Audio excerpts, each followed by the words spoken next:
ABO desire novel spoilers for when Sangshaya finally finds out that Hayang was not an Omega. So it happens during the earthquake scene, but I'll go in detail and I think it will be quite long. And I also have my notes prepared here, so I'll go through them as well. So I'm so sorry, but bear with me. So yeah, it happens one afternoon when both Sangshayo and Hwayang were enjoying a pleasant time together in Sangshayo's villa, with Sangshayo being all sticky and all clingy towards Hwayang because just days earlier, Hwayang once again pulled his stunt about wanting to leave Sangshayo and go to Sanwalang so that Sangshayo could get the drugs or medicines for his father through Sanwalang. So yeah, so they were all lovey-dovey with Sang Shayo pestering Hwayang as if he couldn't survive a single day without him. And Hwayang, having gotten exactly what he wanted, was all smiles and was like an experienced hunter petting a wolf that had finally been tamed. So they were choosing books to read when all of a sudden a faint tremble and strange sound that they had never heard before seemed to rise from nowhere. So Hwayang felt it first, for he is the top of the chain being an enigma, and soon after Sangsaya felt it too, but it was so subtle and so distant that it felt as if it was a hallucination. But seconds later, everything started trembling so violently, and the bookshelf that they were choosing the books from started swaying and before toppling over and falling directly towards Hwayang. And Song Shayo, without even the time to actually process it, moved at a lightning speed and grabbed Gauthu by his wrist and pulled him securely into his embrace. And he bared the fall of the massive book cabinet, which was pure wood and Sangshaya's mother's dowry, and it was so heavy that even four A-level alphas couldn't properly lift it.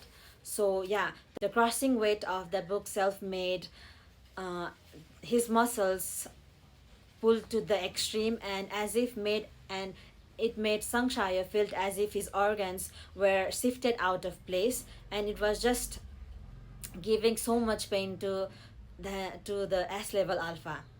But even with all that pain and agony he was going through, there were not a single trace of panic in Sangshaya's face, and Hwayang stared at him with wide and complex expression and seemed genuinely surprised that Sangshayo would throw himself forward to save him from danger.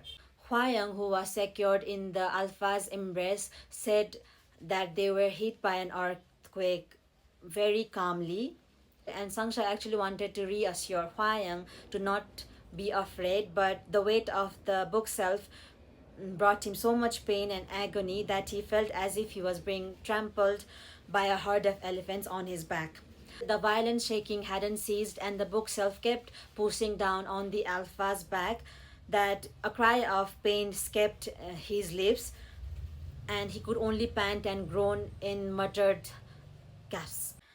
And the shaking was so violent that windows, surrounding walls, and ceilings gave cracking sounds about to break apart, and soon the ceiling gave away.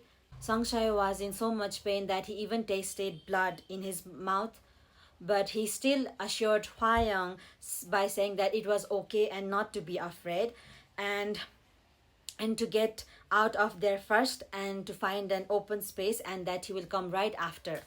Oh, my poor Sangsai. I actually felt so bad for him during this time. Sangsai was slowly slipping into unconsciousness with his visions blurred, and he couldn't even seem to hear properly what Hwayang was saying when suddenly the wall behind them split open and a massive deer head mounted above came crashing down. Sangshaya saw it from the corner of his eyes but didn't have the strength nor the time to evade it.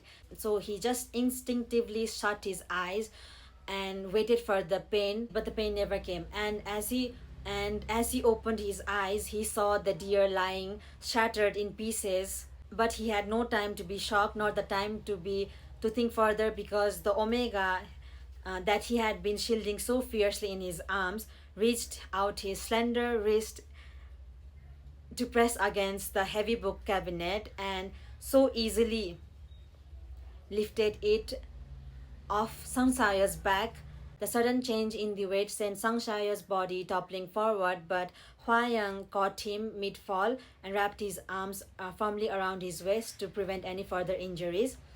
And Hwayang had a deep, rare fury and grimness on his usual fair and expressionless face, and he even seemed angry by the sight of his alpha's blood covered face. With Songsayo on one hand, Hwayang raised his other hand and, without even a flicker of expression, slammed that heavy book cabinet against the trembling wall, craving a dent in the plaster, making him firmly fixed in that place. And only when the crisis was averted did Sangshaya finally give in and slipped into unconsciousness.